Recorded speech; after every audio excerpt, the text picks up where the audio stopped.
Ladies and gentlemen, to give this evening's remarks at the first ever AI Honors, please join me in welcoming the 41st Secretary of Commerce, the Honorable Howard Lutnick.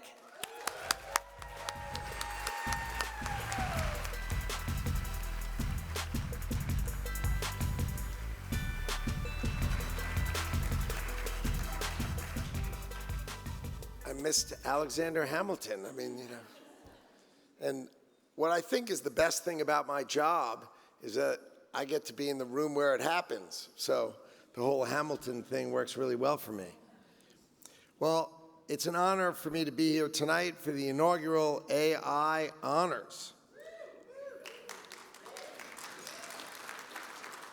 So our AI initiatives are really focused on promoting innovation. You all know that we rescinded the, what's the term, odd AI Diffusion Rule. I mean, I led the delegation to Auschwitz for the 80th anniversary of the liberation of Auschwitz. And I'm there, and the Prime Minister of Poland hunts me down to talk to me, and when I see him, he says, "What did Poland ever do to America that we should be a Tier 3 recipient of chips?" And the answer was, "I have no idea. I thought they were a member of the EU, and that there was really no difference between Poland and the other countries." It seemed an odd differentiation, randomly selected, insulting to many, enhancing to few, and illogical. So, we put out another model, and I'll give you the idea, and I'll talk to you about it a little here today. So the model that America has now under the Trump administration is an embrace your allies model with respect to AI. So let our great allies participate with us in the AI industrial revolution. Let them buy our chips, let them invest in data centers, and here's the model. The data center has to be operated by an approved operator. Now, obviously, those approved operators, there'll be all the large US hyperscalers, of course, but other companies can apply, and they can be operators as well on a smaller scale if they wish, but only operated by great American companies. The cloud associated with those data centers also has to be operated by American companies, so we can control and not train adversaries' models, right? Because we all know, especially in this room, that DeepSeek and their peers were not trained for $5 million, okay? That was just, a funny, silly comment, but in fact what they did is they found other players in other countries to redirect our assets or let them use those other assets, and we don't want that to continue, right? The fact is that our adversaries are substantially behind us, and we expect to keep them substantially behind us, but we want to bring our allies onto our side. We want to be less restrictive and more embracing so that the AI industrial revolution can live and breathe successfully across our allies' framework. Let them all come and be part of our side of the equation. Have no room left for the other side of the equation. And that's our idea, and that's the model we're going with. So it's a complete rethink of the AI diffusion rule, and instead it will be an embracing model that's much more interesting. Other things that we're working on. America had an industrial policy under Biden that didn't seek what we were weak with, right? we don't make our own silicon wafers. We buy 90% of the wafers are made in Taiwan. I just want to remind you where Taiwan is in case the whole map thing, you haven't really seen it since the 8th or 9th grade. Taiwan is 81 miles from mainland China. And as a comparison to Washington, D.C., it's about 9,500 miles from Washington. So we're 9,500 miles from Taiwan. They're 81 miles away. And we've managed to allow 90% of chips, of wafers, to be made in Taiwan, right? So that just seems illogical. So the first move that we made once I became the Commerce Secretary was to sit down with TSMC and convince them to more than double their investment in America.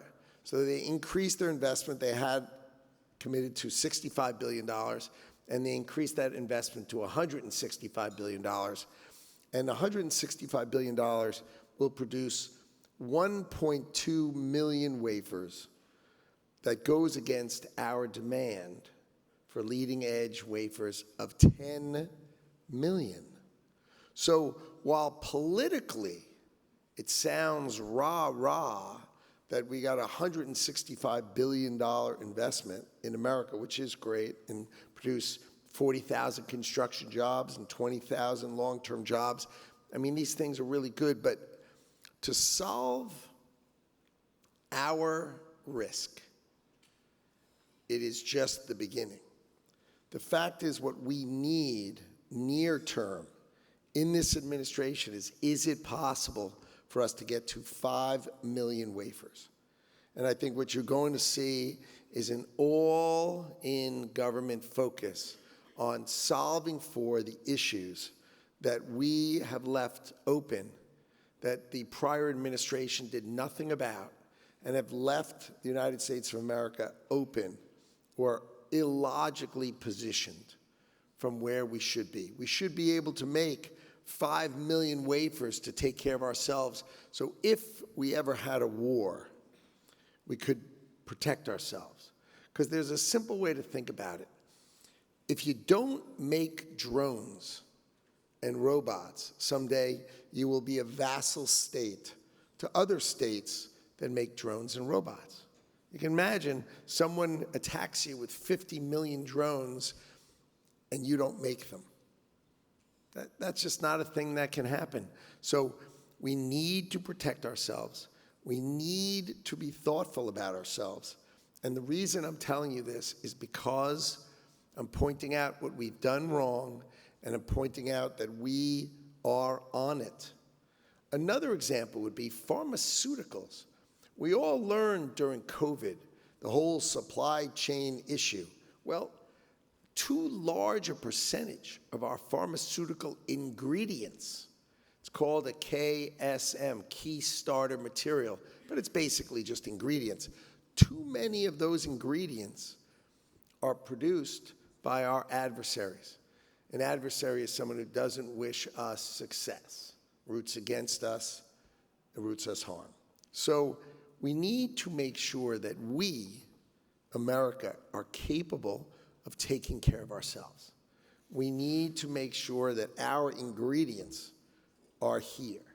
So we need to produce wafers, we need to produce pharmaceuticals, and we must win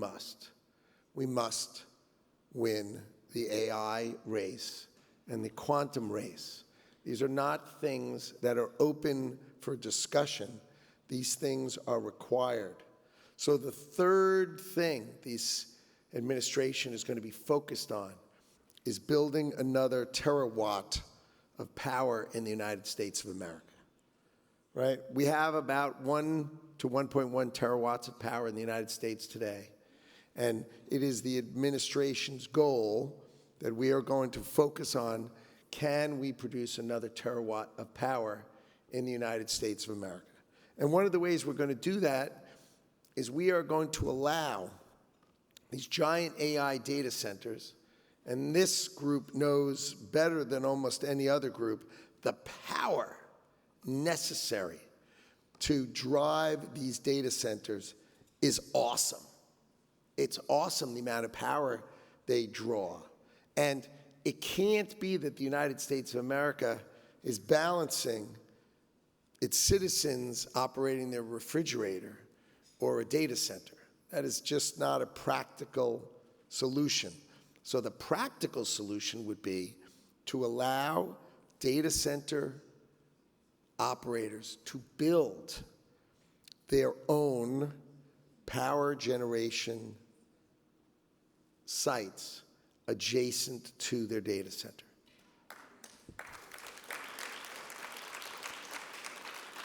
So this way, we don't have to worry about, can the grid take it? What's the age of the grid? How's it going to work? And all that kind of stuff. We can simply let the users of power build their power and keep that together, and that will allow the investment we make in AI to be powered by the same people who make that investment and duplicate the power of America. And that's how, in total, we can then have a distributed power model which will allow America to seek and succeed in the AI race, right? We have to unleash the innovation of America, unleash the power of America, and unleash the innovation of America. And that is the key to where we are. So you're going to see, under the Trump administration, the largest foreign direct investment in the history of this country. Trillions and trillions of dollars have been committed to building in America. They're going to build data centers, but we're going to reshore manufacturing. Now, what kind of manufacturing are we going to reshore? We're going to reshore advanced manufacturing. We're going to have advanced automated manufacturing and robotics. And why can we do that? The reason America can seek to reshore these industries is because we will have the AI tools to operate the robotic automation to build in America. So it's the combination of the things you are thinking of and manufacturing technology and robotics manufacturing all coming together over the next 2, 3, 4 years that will allow America to start to manufacture an advanced manufacturing, right? We're not going, yes, we are not going, I love when the press says, well, are you going to bring every T-shirt manufacturer to America? I'm like, really? Really? These are the kind of questions you have to answer. We are going to bring back advanced manufacturing to America because that makes sense, right? And I'm going to need the people in this room to be the drivers of that outcome because America needs that outcome because we are going to train millions of Americans in what I'll describe as tradecraft because we need technicians who can do closed-loop HVAC systems and cooling systems. We need electricians. We need robot technicians. We need manufacturing. We need to build and operate the greatest automation build in the history of modern mankind. And that is coming to America, and that is part of what is going to drive, it's going to drive America. So we're going to focus on making sure that America is the leader in AI. So I've renamed, because we're rethinking the AI Safety Institute, because AI safety is sort of an opinion-based model. And the Commerce Department, right, and NIST, right, the National Institute of Standards and Technology, right, we do standards.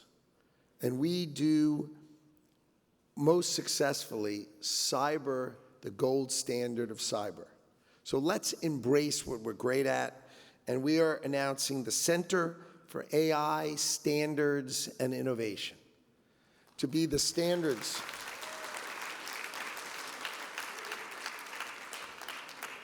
To be a standards place, to be a place where people voluntarily go to drive analysis and standards, a place where we can assist in innovation and help companies know that this is a safe model and this is a safe model. And as Jack said, as we move from large language models to large quantitative models, and we add all these different things, you want a place to go where you say, has someone checked out this model? Is this a safe model? Is this a model that we understand? How do I do this? And we're not going to regulate it. We are going to enhance the voluntary models of what great American innovation is all about. So we're going to embrace the greatness of our standards bodies. We're going to be a center for those standard bodies. And I think it's going to help make America's AI success ever more likely and ever more important. So we are very, very bullish on AI. We are bullish on quant and quant computing. We have great friends in the administration. You know, I have my great partner, David Sachs, who's really an exceptional mind and an exceptional partner for me and for this administration. We care that we win.